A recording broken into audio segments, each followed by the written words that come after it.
Tonton video ini sampai selesai agar Anda tidak gagal paham.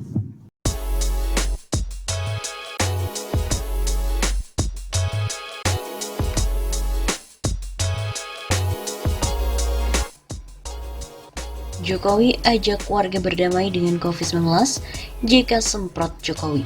Risikonya mati. Presiden Joko Widodo aka Jokowi sempat mengajak masyarakat untuk hidup berdamai dan berdampingan dengan virus corona. Alih-alih sepakat, Ketua Umum Palang Merah Indonesia (PMI) Yusuf Kala atau JK ini justru menilai berdamai dengan COVID-19 berisiko kematian. JK mengatakan COVID-19 adalah virus yang ganas. Virus itu menyerang manusia tanpa pandang bulu. Masyarakat bisa memerangi COVID-19 dengan mengubah gaya hidup yang lebih disiplin akan kebersihan. Saat ini masyarakat harus lebih rajin mencuci tangan dengan sabun hingga menggunakan masker, bukan malah berdamai dengan COVID-19. Tidak berarti kita berdamai, risikonya mati. Begitu kata JK dalam diskusi webinar Universitas Indonesia pada hari Selasa 18 Mei. Menurut Wakil Presiden ke-10 dan ke-12 Republik Indonesia itu, perdamaian itu hanya dapat diwujudkan apabila ada kesepakatan antara kedua belah pihak. Sedangkan tidak akan mungkin terjadi apabila hanya manusia saja yang menginginkan kedamaian. Kalau berdamai itu, kalau dua-duanya ingin berdamai. Kalau kita hanya ingin damai tapi virusnya tidak, bagaimana? Jadi istilah damai agak kurang pas karena damai itu harus kedua belah pihak. Untuk diketahui, ajakan hidup berdamai dengan COVID-19 itu dicetuskan oleh Presiden Joko Widodo. Jokowi mengatakan nantinya masyarakat di Indonesia bisa beraktivitas normal kembali, namun harus menyesuaikan dan hidup berdampingan dengan COVID-19. Organisasi Dunia WHO juga telah mengatakan bahwa terdapat potensi bahwa virus ini tidak akan segera menghilang dan tetap ada di tengah masyarakat. Informasi terakhir dari WHO yang saya terima bahwa meskipun kurvanya sudah melandai atau nanti menjadi kurang, virus ini tidak akan hilang. Artinya kita harus berdampingan hidup dengan COVID-19. Seperti yang saya sampaikan sebelumnya, berdamai dengan COVID. Sekali lagi yang penting masyarakat produktif, aman, dan nyaman. Begitu kata Jokowi.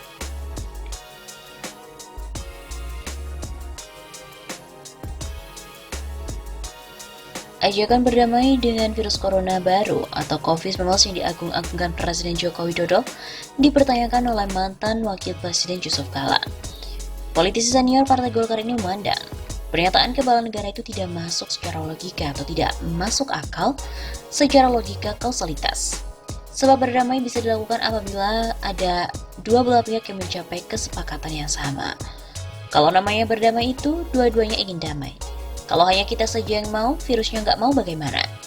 Begitu kata pria yang kerap disapa JK ini dalam diskusi daring yang digelar oleh Universitas Indonesia bertajuk Segitiga Virus Corona pada hari Selasa 18 Mei.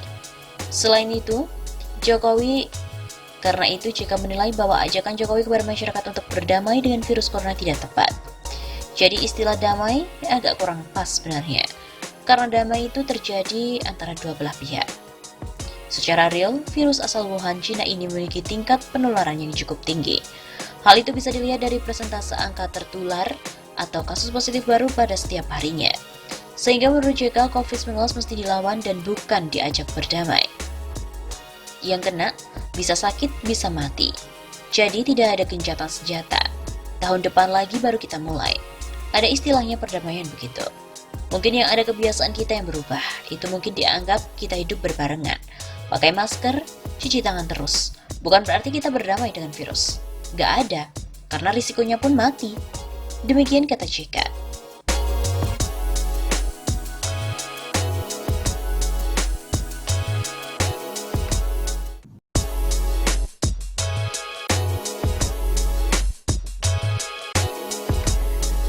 Memang benar kata JK.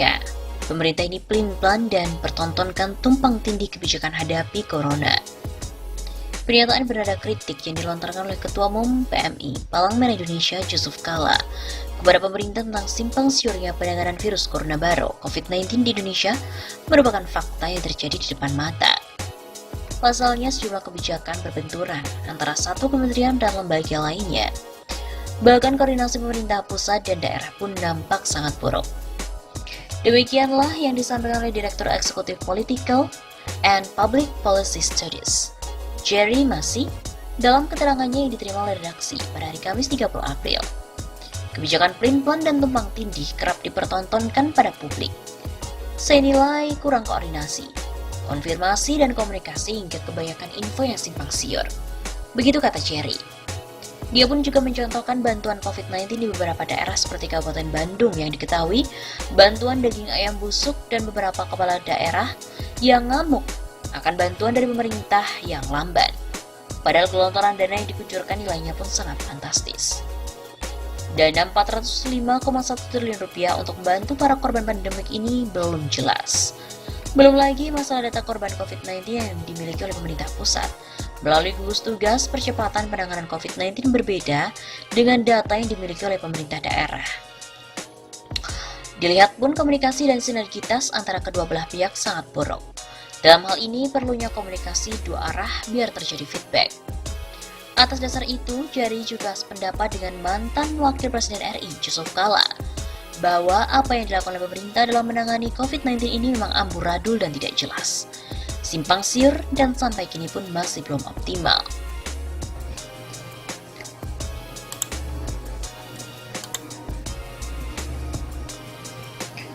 Sebelumnya diberitakan bahwa JK mengatakan bahwa aturan penanganan COVID-19 di Republik Indonesia ini simpang siur dan juga tidak jelas. Wakil Presiden ke-10 dan ke-12 Republik Indonesia, Yusuf Kala, memiliki penilaian tersendiri terhadap penanganan COVID-19 di tanah air. Menurutnya, ada kendala krusial yang membuat koordinasi antar pemerintah pusat dan pemerintah daerah ini terkendala. Hal ini disampaikan JK sapaan akrab Yusuf Kala dalam wawancara khusus dengan CNN Indonesia. Secara aturan dan perintah, aturannya juga masih simpang siur. Kadang-kadang pun jadi tak jelas, harus terkoordinasi lagi. Ada 3 hal pokok. 1, waktu terbatas. Karena semakin lama dan waktu kita terbatas. Selanjutnya ada koordinasi. Walau ada satgas dan gugus tugas, tapi tidak mudah untuk melakukannya. Kemudian yang terakhir itu logistik. Kalau labnya kurang, orang-orangnya kurang, rumah sakit tidak mencukupi, APD kurang dan obat-obat kurang, jadi susah dengan mempertimbangkan waktu, logistik, koordinasi, dan orang-orang yang memiliki keahlian. Begitu kata JK.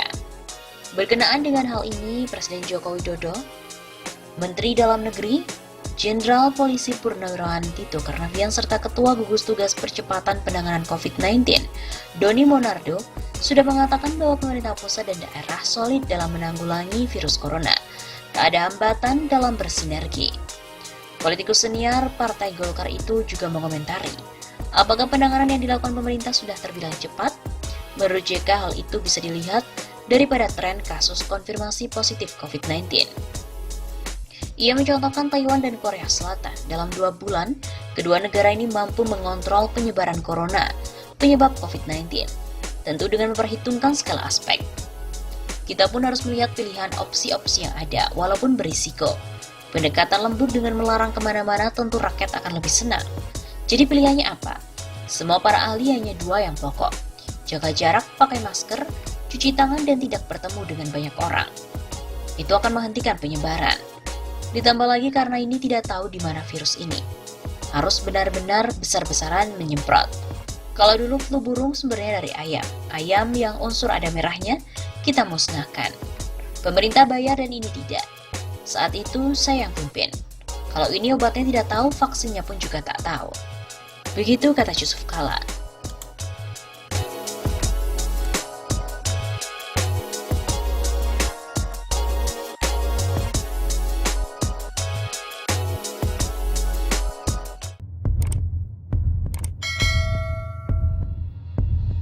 COVID-19 dinilai sedang melakukan proses kudeta terhadap semua kekuasaan. Merebaknya wabah virus corona baru atau COVID-19 di Indonesia tidak pernah disangka-sangka atau bahkan diinginkan oleh seluruh masyarakat Indonesia.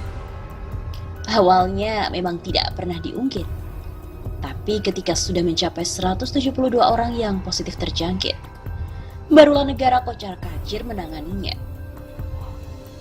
Hal itu bisa dilihat dari beberapa upaya yang telah dilakukan pemerintah sejak sebelum ada kasus positif dan ketika kasus pertama corona diumumkan. Dan sampai dengan hari ini, yang boleh dikatakan berputar 180 derajat dari kesan santai dan juga abai. Mungkin bukan hanya Indonesia yang mengalami hal ini. Negara-negara lain juga pasti panik dan kaget melihat wabah virus ini bisa menjadi pandemik dunia. Namun, menurut pengamat dari pakar hukum tata negara Irman Putra Sidin, negara dan pemerintah tidak boleh minder atau bahkan takut menghadapi virus asal Wuhan, Cina ini. Kita tahu, negara dimanapun begitu berani, bahkan terkadang begitu lantang atas nama hukum dan konstitusi, melakukan tindakan represif terhadap warga negara yang mungkin hanya melakukan protes atas kebijakannya. Begitu kata Irman Putra Sidin dalam sebuah video berjudul "Kekuasaan Sedang Dikudeta" yang diupload di akun YouTube-nya pada hari Rabu 18 Maret yang lalu. Oleh karena itu, mantan pengacara konstitusional pertama Lembaga Kepresidenan RI ini berharap kepada pemerintah untuk bersama-sama menanggulangi wabah ini. Yang pasti, COVID-19 sedang tidak memprotes kebijakan negara. COVID-19 saat ini sedang melakukan proses kudeta ke semua kekuasaan yang sah yang dimiliki oleh negara, termasuk umat manusia di dalamnya. Oleh karenanya, kita butuh pemimpin negara dengan segala otoritas hukum dan pemerintahan yang sudah kita berikan begitu besar untuk memberikan spirit kepada kita. Begitu tambahnya.